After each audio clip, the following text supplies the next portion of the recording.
प्रत्येक व्यक्ति का अधिकार है कि उसकी संपत्तियां सुरक्षित रहें। इसी प्रकार से जो सार्वजनिक संपत्तियां हैं वो भी सुरक्षित रहें और इसलिए ये कानून जो लाया जा रहा है इसके लिए मैं सरकार की सराहना करूँगा।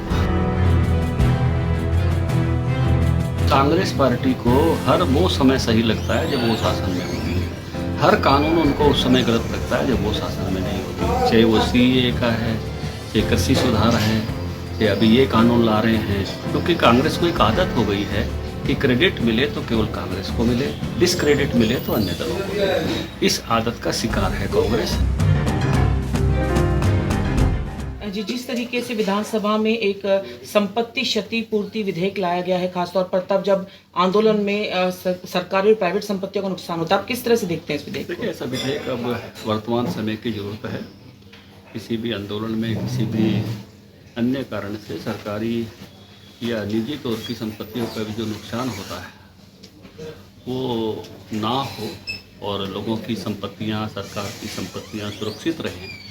इसलिए कई राज्यों ने इसको पहले भी पारित किया है। मैं कहूँगा कि अच्छी पहल है कि प्रत्येक व्यक्ति का अधिकार है कि उसकी संपत्तियां सुरक्षित रहें। इसी प्रकार से जो सार्वजनिक संपत्तियां हैं वो भी सुरक्षित रहें और इसलिए ये कानून जो लाया जा रहा है इसके लिए मैं सरकार की सराहना करूँगा। जिस तरह विपक्ष का कहना है कि ये समय सही नहीं है, ज़रूरत तो है इस विधेयक की, लेकिन ये समय कुछ गलत संदेश भी दे सकता है, खासतौर पर तब जब किसान आंदोलन चल। कांग्रेस पार्टी को हर वो समय सही लगता है जब वो शासन में होती है। हर कानून उनको उस समय गलत लगता है जब वो शासन में नहीं होती, चाहे वो सीएए का है, चाहे कृषि सुधार है, चाहे अभी ये कानून ला रहे हैं। क्योंकि कांग्रेस को एक आदत हो गई है कि क्रेडिट मिले तो केवल कांग्रेस को मिले, डिसक्रेडिट मिले तो अन्य दलों को मिले। इस आदत का शिकार है कांग्रेस, इसलिए किसी भी बात को वो न स्वीकार कर पाती है न सराहना कर पाती है। प्रदेश में जनता के जो प्रतिनिधि है, खासतौर पर भाजपा जज्बा के, उनके कई जगहों पर लोगों द्वारा बहिष्कार और विरोध प्रदर्शन, उनको हल्के में नहीं आने दिया जा रहा। इससे आप कैसे देखते हैं, क्योंकि निंदा प्रस्ताव भी इसको लेकर आया है? लोकतंत्र की सबसे बड़ी बात है, लोकतंत्र बातों की लड़ाई है। लोकतंत्र जो है वो वैसी लड़ाई नहीं है जैसे राजा महाराजाओं के ज़माने में होती थी। लोकतंत्र में अपनी बात कहने का सबको हक है, अपनी बात पहुंचाने का सबको हक है, पर फिर लोकमानस तय करता है कि बात ये सही है या वो सही है। इसलिए सभी को अपनी बात कहने का हक हर समय रहना चाहिए। किसी दूसरे को बात कहने से रोकने का अर्थ है कि जो बात रोकना चाहते हैं शायद उनकी बातों में सत्यांश नहीं है। इसलिए सत्य जो है वो सबके सामने उजागर होना चाहिए।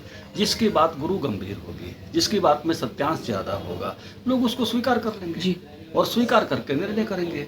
लोकतंत्र में बहुत ही अच्छी प्रणाली है कि 5 वर्ष बाद चुनाव होते हैं, मुद्दों पर होते हैं, लोग अपने अपने मुद्दे लेकर जाते हैं, उन मुद्दों पर तय होता है।